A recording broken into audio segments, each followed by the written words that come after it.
Hi everybody, today is Tuesday, March 31st, and this is video number 3 in our series on the Wuhan coronavirus. And I want to take you through 3 different components today. I want to chat with you about the CARES Act, the virus itself, and then the bounce that we've seen in the last few days. So let's jump right to it. So President signed into law on the 27th the CARES Act. The CARES Act has a number of provisions, some of which will potentially help alleviate some cash flow issues. There's the student loan provision, so you can defer payments, or your payments are suspended rather till September 30th of 2020. No penalty accrual, no interest accrual, and this is for federal student loans, so make sure that you make that distinction. There's the rebate check, the checks that have been discussed. Those will be coming out soon, as soon as the Treasury Department can spit that money back to you. Now remember, it's going to likely be coming back to the ACH, or the bank link that you've set up for your tax refunds. So if that link is broken, in other words, that's a different account, or you never set up an account. If you never set up the account, you're going to get a physical check. But if you've broken that link, either by creating a new account and you haven't updated the IRS, you want to call out to them, and there'll be a special phone number to let them know, so that when they do send the money, there's no interruption, and that you don't have to have it sent to another account. It gets bounced back, and then you have issues. So just keep in mind, these rebate checks are an acceleration of your refund, treated as advance of the refund for your 2020 tax credit. There are income limitations, and there are different amounts based on your filing status. So if you want to see what you are eligible to receive, there's a link that I'll include in the email that will take you to a Washington Post site where you can put in your information, and it'll tell you how much you can expect.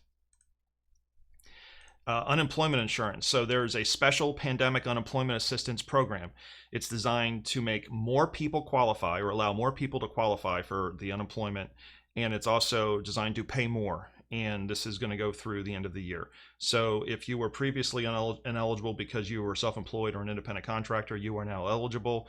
There is a process and a certain there are certain exclusions that apply to this, but more people will be eligible for this than were eligible for traditional unemployment. So if you are teleworking, that's not gonna, you're not gonna be eligible for this. Or if you're on some other leave assistance, either sick leave or some other paid leave benefit, you will be ineligible for this.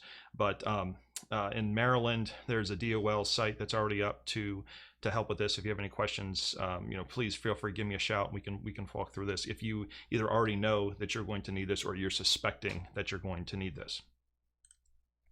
Business tax relief. There's 5 different changes to things as they relate to businesses, one of which is increasing the amount that you can make for charitable contributions. So if your business is in a position and you want to help others, you can increase the amount that you can get as deductible charitable contributions.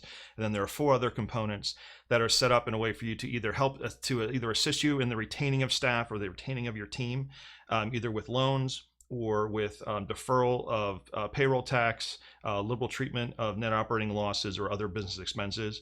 Also, there is the window at the 7A, the Small Business Administration 7A loans have been broadened of what you can use those funds for. So if you go and you borrow money from the SBA, you can use them for salary, wages, commissions, tips, etc., as it is on the screen. So more liquidity hopefully flowing into businesses, help people going, and keep the economy hopefully moving as sideways as possible as we enter into Q2 in the next little bit here. So retirement income provisions. So these are likely to be a little bit more applicable to people with regard to if you make regular IRA contributions, you have an extension, just like you have an extension to file to July 15th. You can make that your IRA contribution later in the year. If you've already filed, then that's your filing date.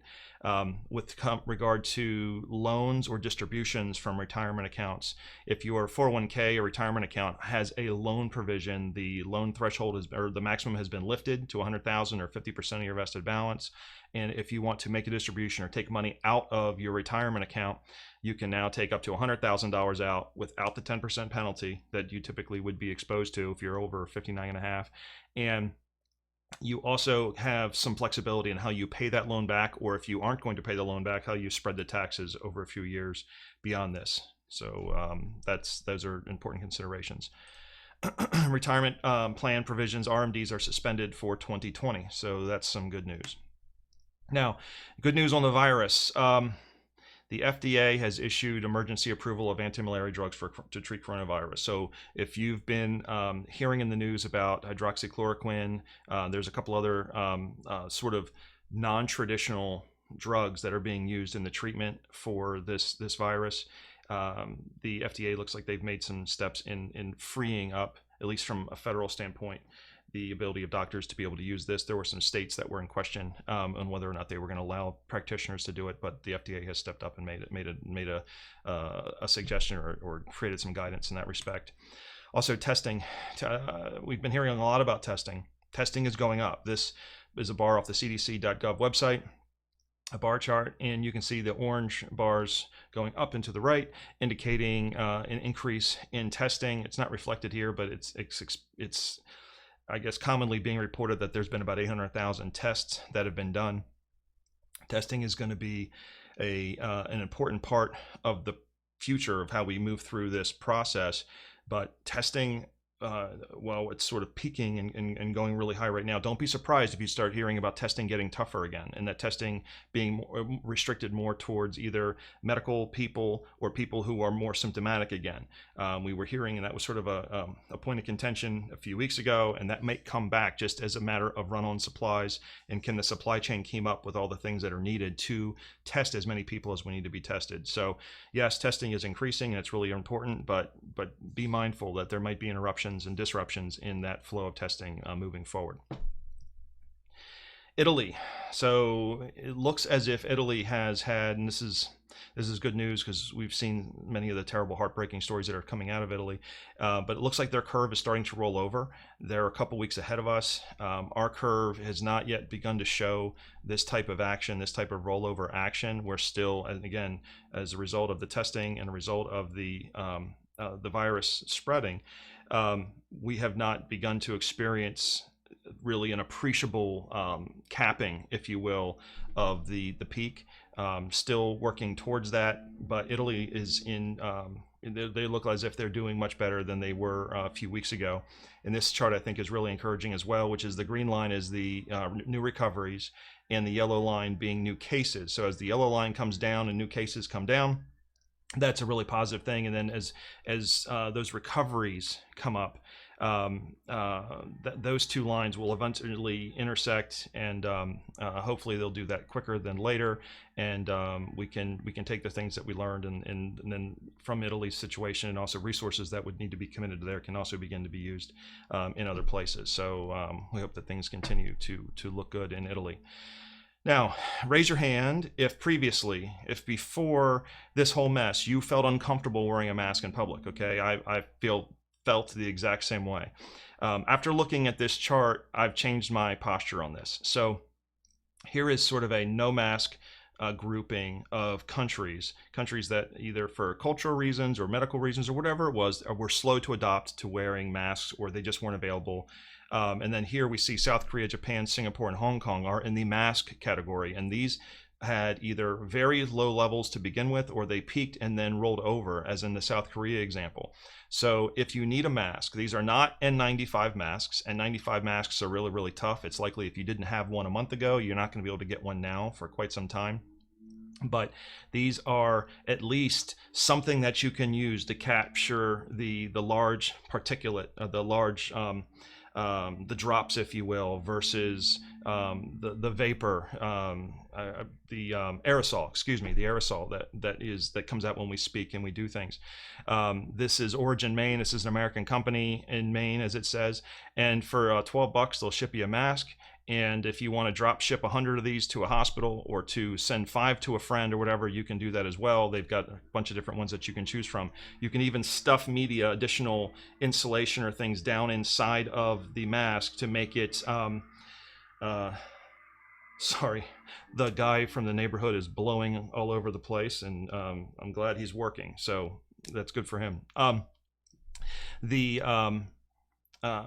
masks, they can be washed, which is really, really important. It's hard to wash some of the other masks if they're paper, or they're sort of a less durable material. But anyway, if let me put it to you this way. Okay, here is a group of individuals in New York who, I don't know if you're aware of this, but if you stand shoulder to shoulder along the coastline and you look at a ship coming in to harbor and it has a big red cross on it, you're automatically immune.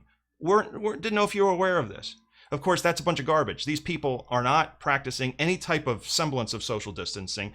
They're mesmerized by the fact that there's a ship who they've been hearing for days is coming into New York, and they had to stop and pause and take pictures. This is according to the New York Post. If you happen to run into some of these people, you might want to be wearing one of these. Okay, so the asymptomatic spread of this virus is one of the most challenging components of it. Next time you go shopping and you need a mask, and if you're having trouble finding one, here's at least one place where they can still make you a mask and ship it to you. Okay, so well, we're not going to talk about that. That's less important right now. So here is the S&P 500. We've had our 30% pullback. We've in a bit of a bounce, somewhere between 15 to 20% bounce, depending on where we settle out here in the next couple days. We've been using this bounce to trim some equity exposure. We are not completely out of equities. We're still staying tilted towards the strongest parts of the market. Technology has held up in some places really, really well. Nothing is on an absolute basis still positive in technology, but it's not thrown back as some other sectors of the market. But from here, markets are going to go up, down, or sideways. Okay, so we want to look for not necessarily glimmers of hope and be ultra optimistic, but we want to look for a sense of perspective and reality as we're moving through this. Let the process guide us and let the numbers tell us what we need to be doing. So here is a chart of insider selling and insider buying, the ratio between the two going back to 2007. These yellow peaks represent insider buying. So if it's a little bit confusing on what insider buying or insider selling is, there's an illegal version of inside information when something's non-public and I were to say trade on it, the information that's privileged or something that's not meant for public consumption, I can get in a lot of trouble, get my orange jumpsuit and go learn how to make Martha Stewart prison cakes. But if you are a officer, director, or beneficial owner in the company, they trade on that information. They can buy those shares. They do have to report them to the SEC within 2 days, but this chart simply reflects the periods of time when there are strong pullbacks and strong downdrafts in equities when insider buying picks up, sort of as a symbol of confidence, if you will, in either the economy in general or their individual company. So we see peaks in 2008, 2011, 2014 to 16, 2018 during the Christmas pullback of 2018, and then we see the yellow number right up in here. That's again just another sort of data point to keep in mind as we're going through this time period that insider buying is I don't want to say necessarily it's reassuring, but it sure beats a whole lot of insider selling. So last two charts, and then we'll move on. This is the bullish percent for the New York Stock Exchange. So that's sort of a fancy way of saying these are the stocks in the 2,800 member index of the New York Stock Exchange that are on a point and figure buy signal. And you can see these low numbers down here that are highlighted down in the 2 to 4% range. That would represent pullbacks in the markets. We have 2008 and 2020. Where less than 6% or 4% of that index were on a buy signal. Okay, and as you can see with this reversal, this green arrow up, putting up the reversal. In fact, let me just give you a little bit better view of this. This reversal here up into the 50% range. So 50% of stocks today are on a point and figure buy signal on the New York Stock Exchange. Okay, and that's wonderful. But what we want to do is we want to see this chart move up. We want to see some follow through. This is the multiple buy signal NYSE. So not only is it measuring just, okay, stocks that have made one buy signal, but it wants to see that second buy signal. It wants to see the follow through take place. As of yet, we haven't seen the follow through in the market take place. So I'm happy that obviously equities have bounced and that they've come up considerably off of that bottom, and we're trying to take advantage of that as an opportunity to trim either weaker positions or reposition, make some small tweaks in the portfolios, create some tax deductible losses in non-qualified accounts, and better reposition things in qualified accounts. But we want to see follow through. We want the market to assert itself if it's going to do so. And so that's one of the ways that we're using to measure it and to see, sort of take that guidance moving forward to see, okay, is it time to really be rotating to strength, or do we need to be either sitting as neutral or defensive as possible? So those are some of the charts that we're looking at to help us answer that question. If you suspect that you are going to experience a significant or even a minor interruption in income, or you're going to be laid off or furloughed, we may need to make some changes as far as restructuring some additional emergency funds. There might be things that we can do. And then also, if you need some guidance and taking advantage of some of the CARES Act provisions, please reach out. Be more than happy to talk to you and work you through that. Stay well. If you haven't been working out, start. If you're able to get out and get some fresh air and take a walk, do that. Do things that are going to help you from a spiritual standpoint, a physical standpoint, an emotional standpoint.